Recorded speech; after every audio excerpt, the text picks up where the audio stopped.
Hello दोस्तों, आज हम लोग पॉकेट जी के बुक से हम लोग आधुनिक भारत का इतिहास पढ़ रहे हैं। तो देखते हैं आधुनिक भारत के इतिहास में भारत में यूरोपीय व्यापारिक कंपनियों का आगमन। भारत में यूरोपीय व्यापारिक कंपनियों का आगमन तो 1453 ईस्वी में कुस्तुतुनिया कुस्तुतुनिया पर तुर्कों का अधिकार हो जाने के कारण 1453 ईस्वी में कुस्तुतुनिया पे तुर्कों का अधिकार हो जाने के कारण भारत और यूरोप के मध्य संपर्क का स्थल मार्ग अवरुद्ध हो जाने के कारण भौगोलिक खोजों को प्रोत्साहन मिला। क्या है कि 1453 ईस्वी में कुस्तुतुनिया पे तुर्कों का अधिकार हो गया, जिसके कारण क्या है भारत और यूरोप के मध्य संपर्क का स्थल मार्ग अवरुद्ध हो गया। संपर्क का जो स्थल मार्ग था वह क्या था, अवरुद्ध हो गया, जिसके कारण क्या हुआ, भौगोलिक खोजों का प्रोत्साहन मिला। पुर्तगाल व स्पेन देश भौगोलिक खोजों में अग्रणी थे। पुर्तगाल और स्पेन क्या थे, भौगोलिक खोज में अग्रणी थे, मतलब सब आगे थे। पुर्तगाली राजकुमार हेनरी द नेविगेटर पुर्तगाली राजकुमार हेनरी द नेविगेटर द्वारा क्या है, समुद्री यात्राओं व भौगोलिक खोजों को प्रोत्साहित किया गया। हेनरी द नेविगेटर जो पुर्तगाली राजकुमार थे, उनके द्वारा क्या किया गया, समुद्री खोजों मतलब यात्री व भौगोलिक खोजों को प्रोत्साहित किया गया। भारत में 18वीं शताब्दी में शर्ट पतलून स्कर्ट आदि यूरोपियों द्वारा लगाया गया था। यूरोपियों द्वारा लगाया गया था। भारत में यूरोपीय व्यापारिक कंपनियों के आगमन का क्रम है। पुर्तगाली, डच, अंग्रेज, डेन और फ्रांसीसी। देश, कंपनी और स्थापना।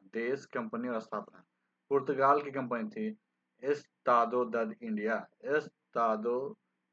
कब हुई, 1498 ईस्वी।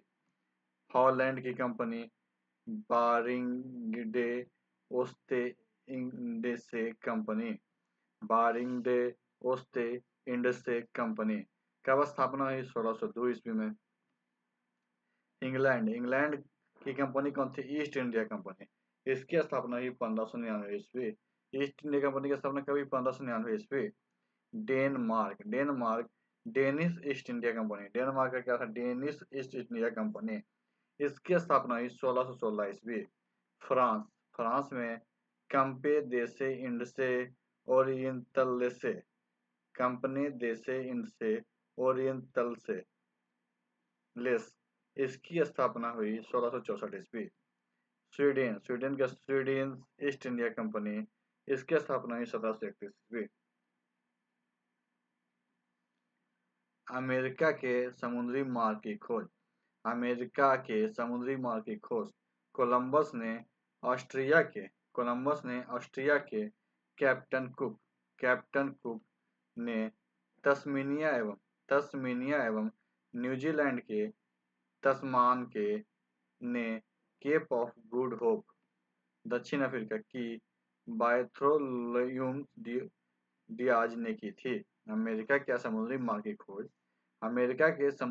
खोज कोलंबस ने, ऑस्ट्रिया के कैप्टन कुक ने, तस्मानिया की एवं न्यूजीलैंड के तस्मान ने और केप ऑफ गुड होप की बार्थोलोम्यू डियाज ने की थी। पुर्तगाली वास्को डी गामा ने 17 मई 1498 ईस्वी को भारत के पश्चिमी तट पे स्थित कालीकट या कोझिकोड बंदरगाह पहुंचकर भारत और यूरोप के मध्य नए समुद्री मार्ग की खोज की। तो भारत की समुद्री मार्ग की खोज वास्को डी गामा ने 17 मई 1498 ईस्वी की। कहाँ पहुंची, तो भारत के पश्चिमी तट पे स्थित कालीकट बंदरगाह पे पहुंचा। कहाँ पहुंचा? कालीकट बंदरगाह पे। कब पहुंचा? 17 मई 1498 ईस्वी को। कौन पहुंचा? तो पुर्तगाली यात्री Vasco D gamma. Vasco D gamma के बाद 1500 ईस्वी में दूसरा पुर्तगाली यात्री। वास्को डी गामा के बाद 1500 ईस्वी में दूसरा पुर्तगाली यात्री पेड्रो अल्वारेज कैब्राल कालीकट आया। दूसरा पुर्तगाली यात्री पेड्रो अल्वारेज कैब्राल कालीकट आया। इनके द्वारा 1505 ईस्वी में इनके द्वारा क्या है 1505 ईस्वी में श्रीलंका की खोज की गई। किसकी खोज की गई? श्रीलंका की खोज की गई। 1503 ईस्वी में 1503 ईस्वी में अल्फांसो द अल्बुकर्क द्वारा कोचीन में दुर्ग किला बनाया। 1503 ईस्वी में अल्फांसो द अल्बुकर्क द्वारा कोचीन में क्या हुआ? दुर्ग या किला बनवाया, जो भारत के प्रथम यूरोपीय दुर्ग भी था। जो क्या था? भारत के प्रथम यूरोपीय दुर्ग भी था। पुर्तगालियों द्वारा 1503 ईस्वी में कोचीन में अपनी प्रथम व्यापारिक कोठी या फैक्ट्री की स्थापना की। पुर्तगालियों द्वारा 1503 ईस्वी में कहा? कोचीन में अपनी क्या है? प्रथम व्यापारिक फैक्ट्री स्थापित की।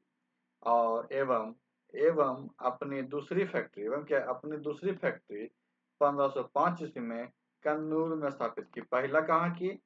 पहला स्थापित की कोचीन में और दूसरा कहा कि कन्नूर में। पहला कब हुआ? 1503 ईस्वी।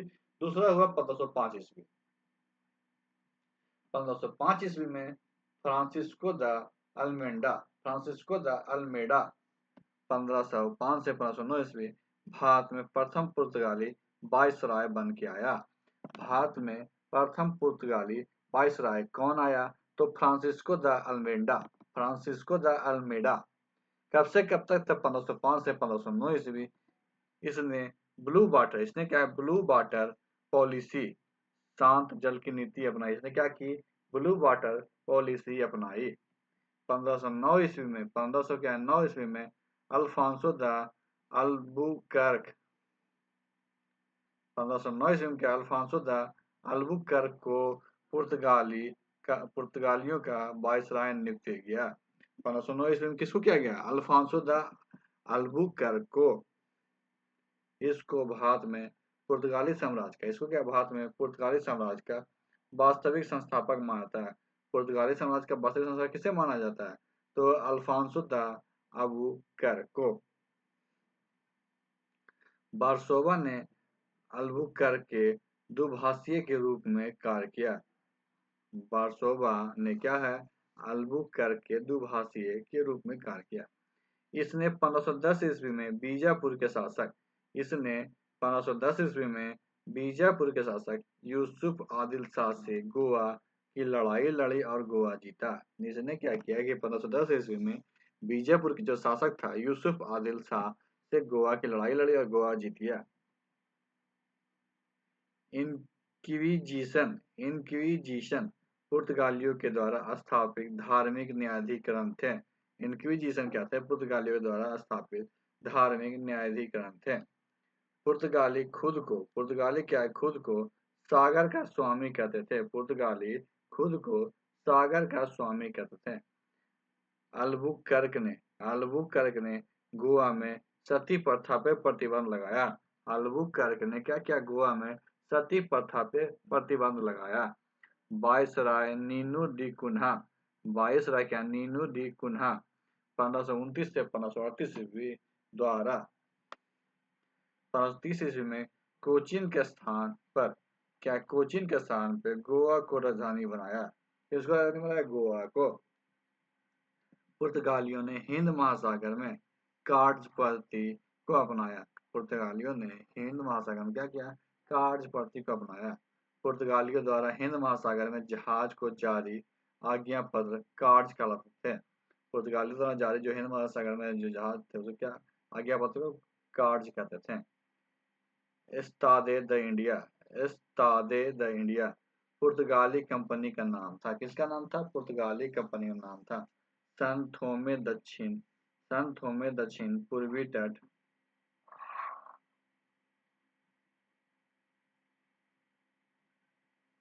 पर पुर्तगालियों की एकमात्र बस्ती थी। पुर्तगालियों क्या थी? एकमात्र बस्ती थी। भारत में भारत में तंबाकू की खेती भारत में तंबाकू की खेती जहाज निर्माण पुर्तगालियों ने शुरू किया। जहाज निर्माण किसने शुरू किया? पुर्तगालियों ने। तंबाकू की खेती किसने शुरू किया? पुर्तगालियों ने। पुर्तगालियों द्वारा पुर्तगालियों द्वारा 1556 ईस्वी में गोवा में प्रथम प्रिंटिंग प्रेस की स्थापना की गई। प्रथम प्रिंटिंग प्रेस की स्थापना कब की गई? तो 1556 में। किसके द्वारा? पुर्तगालियों के द्वारा। पुर्तगालियों ने भारत में गोथिक स्थापत्य शैली की शुरुआत की। पुर्तगालियों ने कौन से स्थापत्य की शुरुआत की? तो गोथिक। केंद्र शासित प्रदेश केंद्र शासित प्रदेश दादर और नगर हवेली केंद्र शासित प्रदेश दादर और नगर हवेली 1954 ईस्वी तक पुर्तगाली उपनिवेश था। किसका उपनिवेश था? पुर्तगाली उपनिवेश था। 2 अगस्त 1954 को 2 अगस्त 1954 को स्वतंत्रता मिली।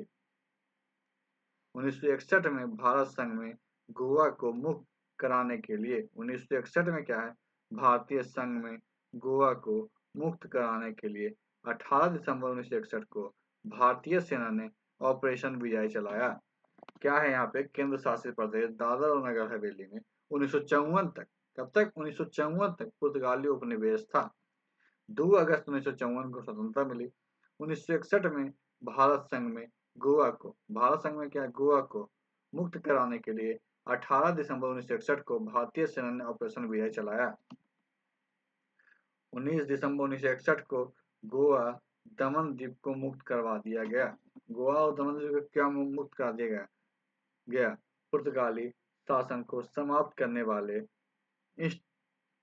स्टेटमेंट ऑफ सरेंडर पर हस्ताक्षर किया गया।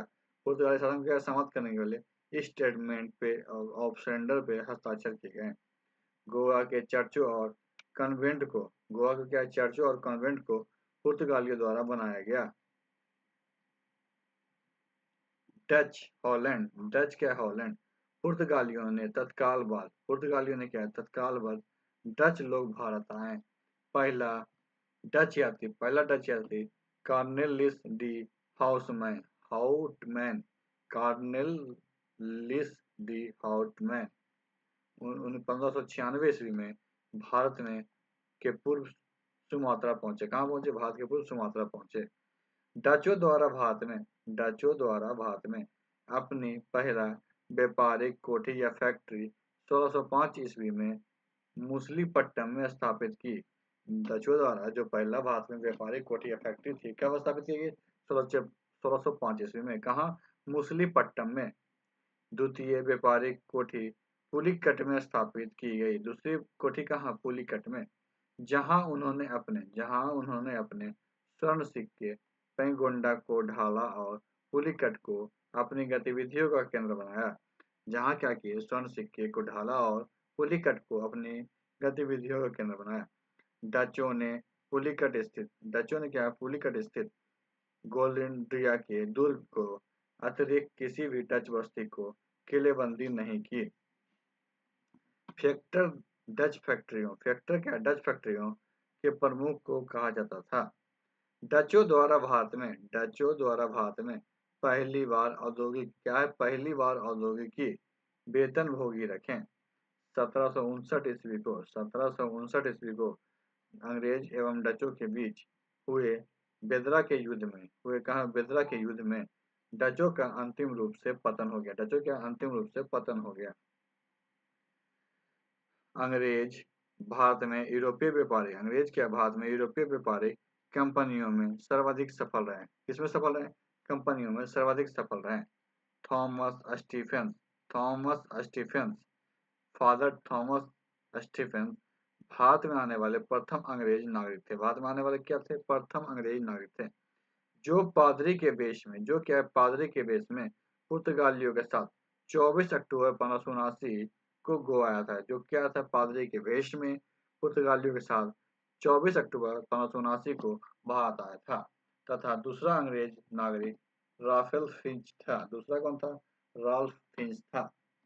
मुगल सम्राट अकबर के दरबार में मुगल सम्राट अकबर के दरबार में आने वाला पहला अंग्रेज व्यापारी रॉल्फ फिंच था। कौन था? रॉल्फ फिंच था, जिसने सूरत में व्यापार हेतु फरमान प्राप्त करने का प्रयास किया। व्यापार से क्या? फरमान प्राप्त करने का प्रयास किया। ब्रिटिश कंपनियों में से सर्वप्रथम लीवेंट कंपनी को 1593 में भारत में व्यापार हेतु अधिकार पत्र प्राप्त हुआ। व्यापार से क्या हुआ? अधिकार पत्र प्राप्त हुआ। 1599 ईस्वी में जॉन मिल्ड नहाल नामक ब्रिटिश यात्री थल मार्ग से भारत आने वाला प्रथम अंग्रेज था। भारत में थल मार्ग से भारत आने वाला प्रथम अंग्रेज कौन था? जॉन मिल्डे नहाल। 24 सितंबर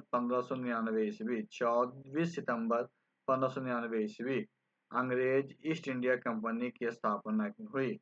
क्या हुआ? अंग्रेज ईस्ट इंडिया कंपनी की स्थापना हुई, जिसे 31 दिसंबर 1600 ईस्वी में महारानी एलिजाबेथ प्रथम ने पूर्व के साथ व्यापार हेतु 15 वर्षों का अधिकार पत्र प्रदान किया, जिसे बाद में जेम्स प्रथम ने 1906 ईस्वी में अनिश्चित काल हेतु बढ़ा दिया तथा साथ ही यह प्रावधान भी किया कि इसको 2 वर्ष पूर्व सूचना देकर समाप्त भी किया जा सकता है। ईस्ट इंडिया कंपनी का आरंभिक नारा था भूभाग नहीं व्यापार। प्रथम गवर्नर टॉमस स्मिथ था। प्रथम गवर्नर कौन था? टॉमस स्मिथ था। भारत आने वाली कंपनी का प्रथम जहाज हेक्टर था। भारत आने वाले कंपनी का प्रथम जहाज क्या था? हेक्टर था, जिसको हॉकिंस 24 अगस्त 1608 ईस्वी को लेकर पहुंचा। जिसे कौन लेकर पहुंचा? हॉकिंस लेकर पहुंचा। पहला जहाज कौन था? हेक्टर था। इस काफिले में रेड ड्रैगन नामक जहाज भी शामिल था। इस काफिले में क्या था? रेड ड्रैगन नामक जहाज भी शामिल था, जिसका कमांडर विलियम कीलिंग था। जिसका कमांडर क्या था? विलियम कीलिंग था। कैप्टन हॉकिंस मुगल दरबार में जाने वाला प्रथम अंग्रेज था। कैप्टन हॉकिंस क्या था? मुगल दरबार में जाने वाला प्रथम अंग्रेज था, जो जेम्स प्रथम के राजदूत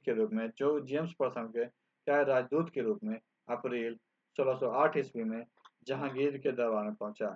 किसके दरबार में पहुंचा? जहांगीर के दरबार में। किसके रूप में?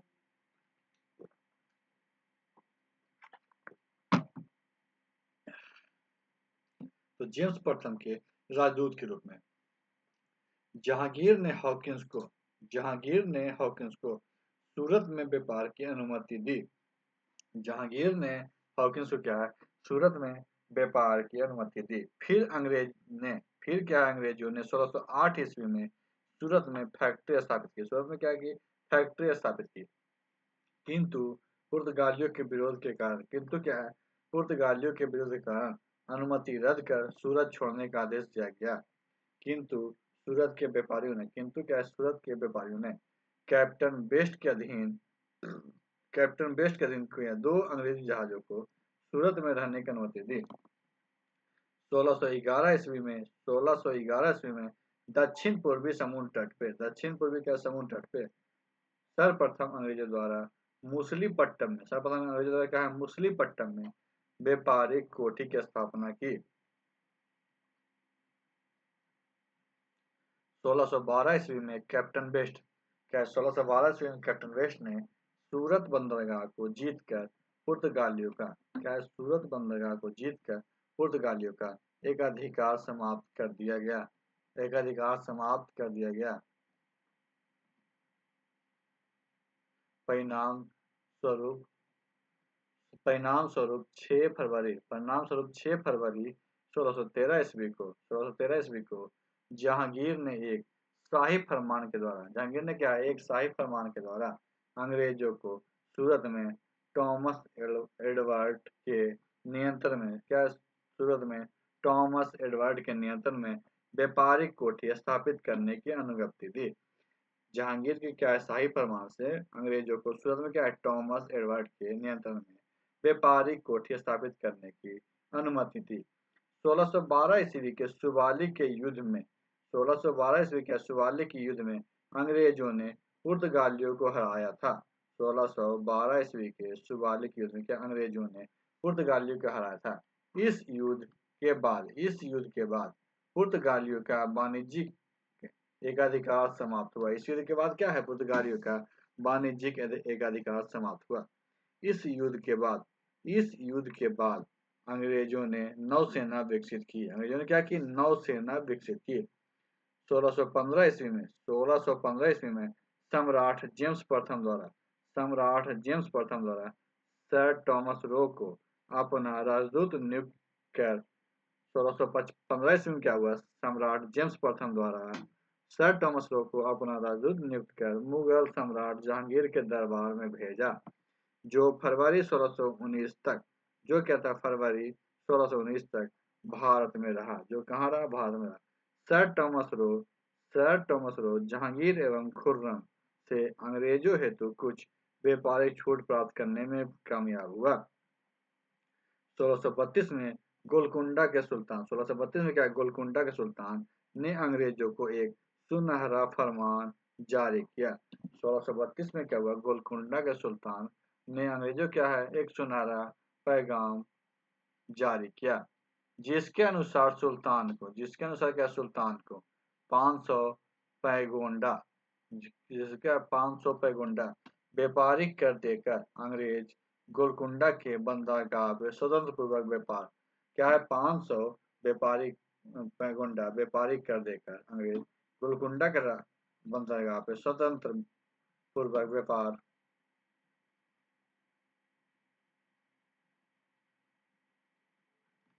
कर सकते थे। पूर्वी तट पे अंग्रेजों का प्रथम कारखाना अंग्रेजों का प्रथम कारखाना 1633 ईस्वी में उड़ीसा के बालासोरबा हरिहरपुर में स्थापित किया।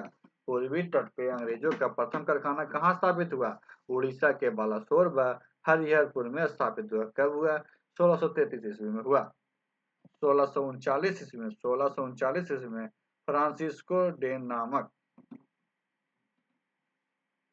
1639 ईस्वी में फ्रांसिस्को डे नामक अंग्रेज ने चंद्रगिरी के राजा दरमोला वेंकटप्पा से मद्रास पट्टे पे लिया। इससे क्या हुआ? मद्रास पट्टे पे लिया तथा यहाँ 1641 ईस्वी में अंग्रेजों ने फोर्ट सेंट जॉर्ज नामक किला बनाया, जो भारत में अंग्रेजों का प्रथम किला एवं प्रथम प्रेसिडेंसी थी।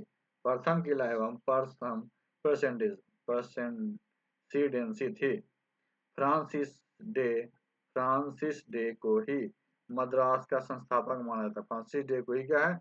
मद्रास का संस्थापक माना जाता है। 1651 ईस्वी में शाह शुजा से अनुमति प्राप्त कर ब्रिजमैन द्वारा बंगाल में 1652 ईस्वी में हुगली नामक स्थान पे बंगाल के प्रथम अंग्रेज कारखाने की स्थापना हुई। बंगाल के प्रथम अंग्रेज कारखाने की शुरुआत कब हुई? 1652 ईस्वी में। कहाँ? हुगली नामक स्थान पे। बंगाल के सूबेदार शाह शुजा ने 1651 में एक अंग्रेज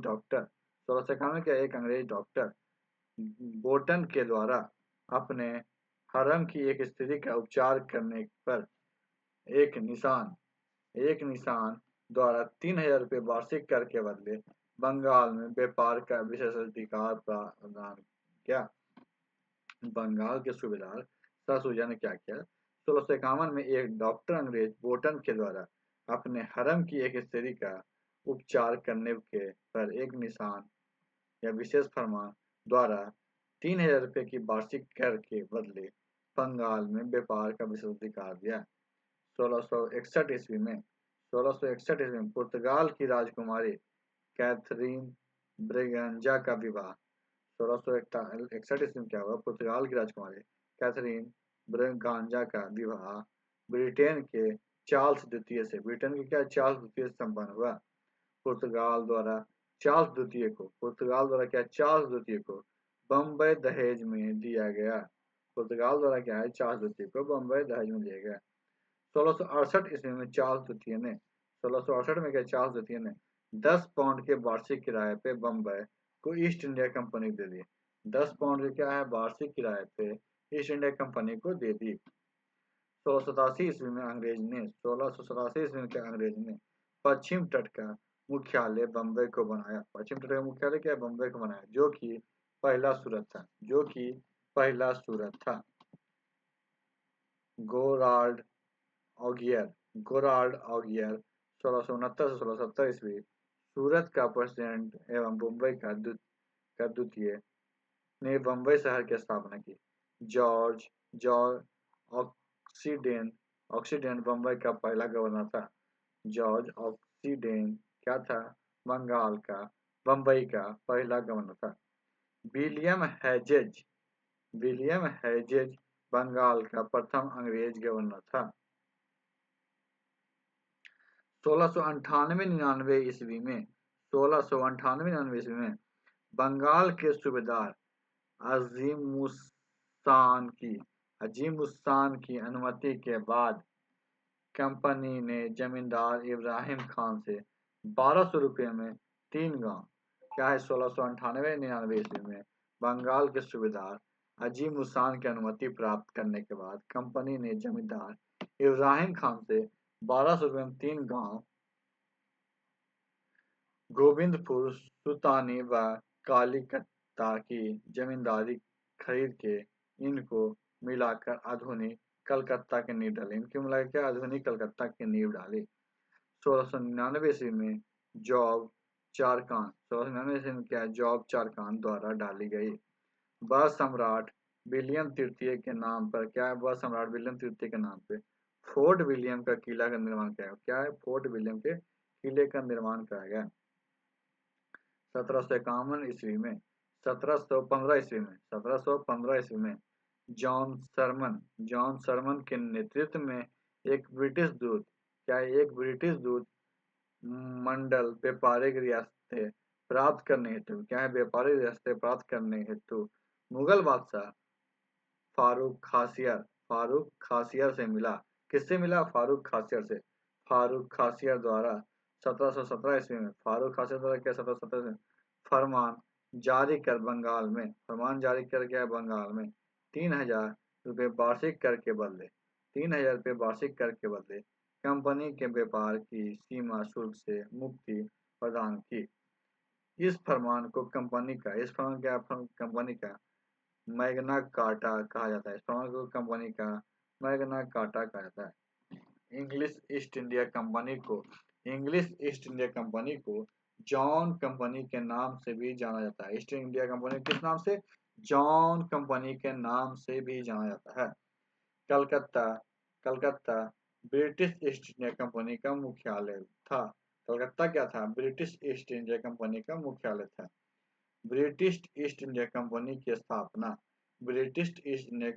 स्थापना के दौरान भारत का मुगल सम्राट अकबर था। ब्रिटिश ईस्ट इंडिया कंपनी के स्थापना के दौरान भारत का जो मुगल सम्राट था, कौन था? अकबर था। किंतु भारत में प्रथम ब्रिटिश फैक्ट्री की स्थापना के दौरान सम्राट जहांगीर था। डेनमार्क की ईस्ट इंडिया कंपनी 1616 ईस्वी में स्थापित हुई। कब स्थापित हुई? 1616 में। इसने 1620 ईस्वी में प्रथम डेनिश व्यापारिक समझौता के द्वारा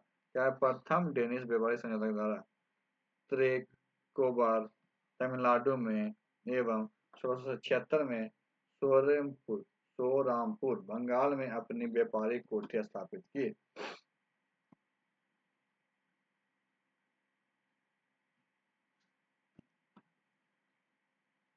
सोरामपुर डेनमार्क की कंपनी का प्रमुख केंद्र व मुख्यालय था। सोरामपुर क्या था? डेनमार्क की कंपनी का प्रमुख केंद्र व मुख्यालय था। 1745 ईस्वी में 1745 ईस्वी में डेनमार्क ने अपनी भारतीय वाणिज्यिक कंपनी को अंग्रेजों को बेच दिया। फ्रांसीसी कंपनी यूरोपीय कंपनी में सबसे अंत में भारत आई। फ्रांसीसी कंपनी क्या है? यूरोपीय कंपनी में सबसे अंत में भारत आई। 1668 ईस्वी में 1668 फ्रांसिस कैरो फ्रैंकोइस कोरोन द्वारा सूरत में अपनी पहली फ्रेंच व्यापारी कारखाना स्थापित किया। 1669 ईस्वी में मार्करा ने गोलकुंडा के सुल्तान से आज्ञा प्राप्त कर मूसलीपट्टम में दूसरी फ्रेंच फैक्ट्री खोली। दूसरी फ्रेंच फैक्ट्री कहाँ खोली? मूसलीपट्टम में। बंगाल के तत्कालीन नवाब इब्राहिम खान ने 1673 ईस्वी में हुगली नदी किनारे चंद्रनगर स्थापित किया था। कहाँ क्या किया? चंद्रनगर। फ्रांसीसी व्यापारिक कंपनियों ने 1673 में पांडिचेरी में अपना ठिकाना बनाया। कहाँ बनाया? पांडिचेरी में अपना ठिकाना बनाया। 1674 ईस्वी में फ्रैंक मार्टिन ने पांडिचेरी नामक तीसरी फ्रेंच बस्ती बसाई। क्या है? तीसरी फ्रेंच बस्ती बसाई एवं पांडिचेरी में फोर्ट लुई का निर्माण किया। पांडिचेरी में क्या किया? फोर्ट लुई का निर्माण किया। फ्रैंको मार्टिन पांडिचेरी का प्रथम गवर्नर था। फ्रैंको मार्टिन क्या था? पांडिचेरी का प्रथम गवर्नर था। फ्रांसीसी कंपनी का मुख्यालय पांडिचेरी था। फ्रांसीसी कंपनी का मुख्यालय कहाँ था? पांडिचेरी था। डुप्ले 1741-42 ईस्वी में क्या है? 1741-42 ईस्वी में पांडिचेरी का गवर्नर बना। क्या यहाँ गवर्नर पांडिचेरी का? वह पहले चंद्रनगर का गवर्नर था। कहाँ का? चंद्रनगर का गवर्नर था। डुप्ले प्रथम व्यक्ति था। डुप्ले क्या है? प्रथम व्यक्ति था जिसने भारत में यूरोपीय साम्राज्य की नींव रखी। उसने प्रथम बार यूरोपीय सेना को भारतीय खर्च पे भारतीय राज दरबार में नियुक्त करवाया। 1746 से 1761 ईस्वी के मध्य तीन आंग्ला फ्रांस युद्ध कर्नाटक युद्ध हुए। प्रथम आंग्ला फ्रांस युद्ध 1746-1748 ईस्वी में ऑस्ट्रिया के उत्तराधिकार के युद्ध से प्रभावित था।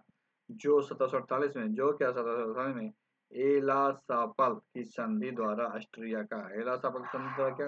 का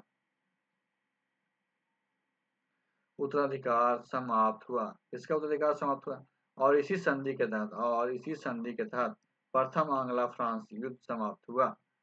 दूसरा आंग्ला फ्रांस युद्ध 1749 से 1754 ईस्वी में हुआ। इसमें फ्रांसीसी गवर्नर डुप्ले की पराजय हुई। उसे भारत से वापस बुलाकर उसकी जगह पे गोंडू को अगला फ्रांसीसी गवर्नर बनाया गया। पांडिचेरी की संधि जनवरी 1755 के बाद युद्ध विराम हुआ। तीसरा आंग्ला फ्रांस युद्ध 1756 से 1763 ईस्वी के बीच हुआ, जो 1756 ईस्वी में संपन्न हुआ। सप्तवर्षीय युद्ध का एक अंश था। पेरिस की संधि होने पे यह युद्ध समाप्त हुआ। 1760 ईस्वी में ब्रिटिश सेना द्वारा सर आर्चर कूट के नेतृत्व में बॉन्डीबास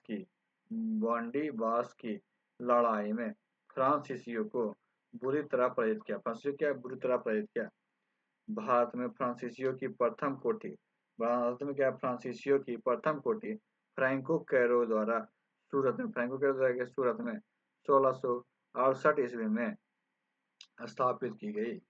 1674 ईस्वी में फ्रांसीसी कंपनी के निदेशक 1674 ईस्वी का फ्रांसीसी कंपनी निदेशक फ्रांसिस मार्टिन ने बर्ली कोडापुरम के सूबेदार शेर खान लोदी से पांडिचेरी नामक एक गांव प्राप्त किया जो कालांतर में पांडिचेरी के नाम से जाना गया 1761 में पांडिचेरी को अंग्रेजों ने फ्रांसीसियों से छीन लिया 1761 में क्या पांडिचेरी को अंग्रेजों ने फ्रांसीसियों से छीन लिया। 1763 में संपन्न हुई पेरिस संधि 1763 में क्या संपन्न हुई पेरिस संधि द्वारा अंग्रेजों ने चंद्रनगर को छोड़कर शेष अन्य प्रदेशों को वापस दे दिया। 1763 में इसके संपन्न हुई पेरिस संधि के बाद क्या हुआ अंग्रेज ने चंद्रनगर को छोड़कर शेष अन्य प्रदेशों को वापस दे दिया जो 1749 ईस्वी तक फ्रांसीसी कब्जे 1749 तक क्या था फ्रांसीसी कब्जे में था। ये प्रदेश भारत की आजादी तक ये प्रदेश क्या है भारत की आजादी तक फ्रांसीसियों के कब्जे में रहा। 1789 से फ्रांस में 1789 के फ्रांस में व्यापक सामाजिक एवं राजनीतिक उथल पुथल का दौर शुरू हुआ। फ्रांसीसी शासक के फ्रांसीस 280 वर्ष के बाद 1954 में पांडिचेरी भारत को केंद्र शासित प्रदेश बनाया। तो आज की वीडियो पर समाप्त करते हैं। वीडियो को लाइक कीजिएगा, दोस्तों का शेयर कीजिएगा और हमारे चैनल को भी सब्सक्राइब कीजिएगा। वीडियो देखने के लिए आपका धन्यवाद।